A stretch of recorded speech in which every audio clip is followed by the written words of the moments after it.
Pushpa 2 release के बाद कई वजहों से चर्चा में है। एक तो कमाई और दूसरी एक घटना जो संध्या थिएटर हैदराबाद में हुई, जो भगदड़ मची वहां पर। उस भगदड़ के बाद आज का जो ताजा जो अपडेट है वो ये है कि अल्लू अर्जुन की गिरफ्तारी हो गई। अब उस गिरफ्तारी के कई राजनीतिक पहलू भी निकाले जा रहे हैं, कई मायनों से उसे जोड़कर देखा जा रहा है। तो वो सारी चीजें बताने के लिए मेरे साथ मौजूद हैं शेख नावेद। वो आपको बताएंगे कि अब राजनीतिक चर्चा क्या हो रही है। नावेद। तो देखिए, जैसे हिमांशु आपने बताया कि अल्लू अर्जुन की गिरफ्तारी के बाद राजनीतिक चर्चाएं खूब जोरों पर हैं। इसमें सबसे पहले मैं आपको बता दूं कि जो गृह मंत्रालय है ना, अमित शाह का जो मंत्रालय है, उनके जो राज्य मंत्री हैं बंदी संजय, उनकी इस पर प्रतिक्रिया आ गई है। और बंदी संजय ने एक्स पर ट्वीट करके लिखा है इस बारे में कि एक नेशनल अवार्ड विनिंग एक्टर जो है अल्लू अर्जुन, उनका नाम लेते हुए उन्हें सीधे उनके बेडरूम से उठा लिया गया। उन्हें बिल्कुल वक्त नहीं दिया गया चेंज करने के लिए, कुछ के लिए भी। बिल्कुल ये एक मैनेजमेंट की, एक मिसमैनेजमेंट की एक वो है, एग्जाम्पल है, मिसाल है। और अपमान किया गया है यहां पर उनका, ये कहा उन्होंने। और जितना उनका स्टेचर है, जिस स्तर के वो स्टार हैं, जिन्होंने ग्लोबल रिकॉग्निशन यानी वैश्विक स्तर का रिकॉग्निशन, पहचान जो है वो इंडियन सिनेमा को दिलवाई है, उनके साथ बेटर ट्रीटमेंट यानी बेहतर व्यवहार किया जाना चाहिए था।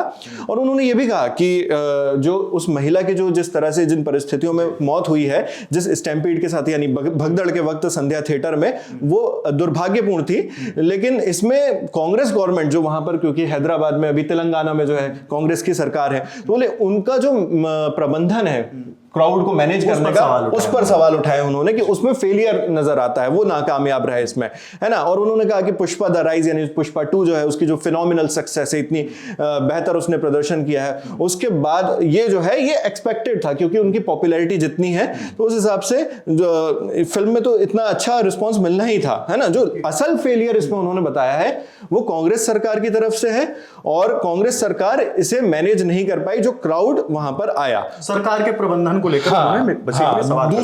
दूसरी जो प्रतिक्रिया है वो मैं आपको बताऊंगा कि ये तेलंगाना के जो पूर्व सीएम थे केसीआर, उनके बेटे जो हैं केटीआर, जो खुद भी पूर्व मंत्री रहे हैं उस तेलंगाना सरकार में और इस वक्त अभी विधायक हैं।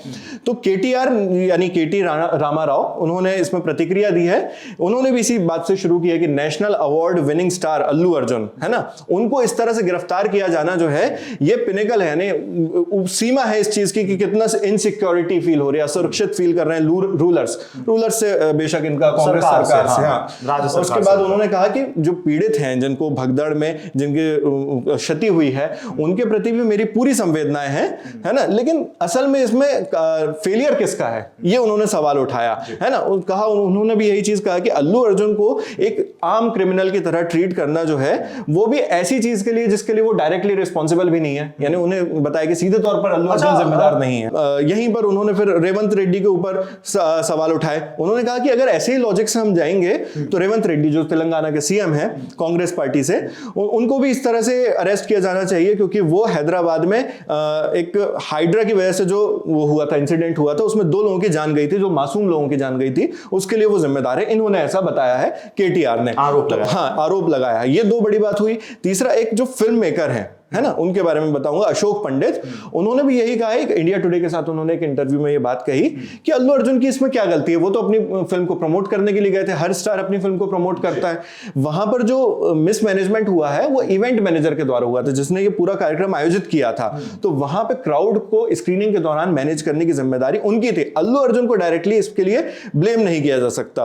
और इसी के साथ क्योंकि रेवंत रेड्डी का इतनी बार नाम आ रहा है, तो मैं एक चीज और बता दूं कि रेवंत रेड्डी से भी एक इनफॉर्मल डिस्कशन चल रहा था इस पे, यानी कोई गैर औपचारिक बात चल रही थी। उसमें पूछा गया अल्लू अर्जुन की गिरफ्तारी के बारे में, तो उन्होंने कहा कि जो कानून है वो अपने हिसाब से काम करेगा, इसमें मेरा कोई इंटरवेंशन नहीं है। हाँ, वो जिस तरीके से एक पॉलिटिकल बयान दिया जाता है उन्होंने वही कहा। लेकिन स्वाभाविक बात है कि अगर आप सरकार के मुखिया हैं तो आपसे तो सवाल किया जाएगा इस बारे में, कोई अगर इतना बड़ा स्टार आपके यहाँ गिरफ्तार होता है। अगर आप मुझे अलाउ करें एक छोटा सा बैकग्राउंड इसके लिए मैं जोड़ना चाहूँ। कुछ दिनों पहले एक इवेंट में जब अल्लू अर्जुन वहां पर मौजूद थे, तो उन्होंने रेवंत रेड्डी को लेकर कहा था, उन्होंने जताया था कि हम जानते नहीं है तेलंगाना के सीएम कौन है, तो ये उन्होंने कहा था। तो ये एक जो खट्टी मीठी, जो इनका खट्टा रिश्ता भी कह सकते हैं इसको, तो रेवंत रेड्डी और अल्लू अर्जुन के बीच में रहा हुआ है, जिसे लेकर भी अब इस खबर के बाद देखा जा रहा है।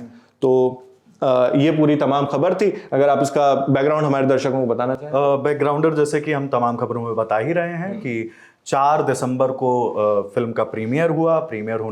जब प्रीमियर हुआ संध्या थिएटर में हैदराबाद में जो कि है, वहां पर प्रीमियर के दौरान अचानक से वहां पर अल्लू अर्जुन पहुंचते हैं। भीड़ को चूंकि पुष्पा 2 का खूब इंतजार था और फिर उस दौरान पहुंच जाते हैं अल्लू अर्जुन, तो लोग जो है बड़ा बेकाबू हो जाते हैं, फैंस बेकाबू हो जाते हैं वहां पर। अल्लू अर्जुन अपनी निजी सिक्योरिटी के साथ पहुंचे थे, ऐसा कुछ पुलिस अधिकारियों का कहना था। जिसके बाद अल्लू अर्जुन थिएटर के अंदर जाते हैं और वहां पर लोअर बालकनी एरिया में भगदड़ जैसी स्थिति मच जाती है। उस दौरान एक महिला की वहां पर सफोकेशन और चोटिल होने की वजह से मौत हो जाती है और उनका जो महिला जो थी जिनकी मृत्यु हो गई, रेवती, हाँ रेवती, 39 साल की, तो उनके बेटे की हालत भी क्रिटिकल हो गई थी। तो इस पूरे मामले ने बहुत जोर पकड़ा, बहुत सवाल खड़े हुए।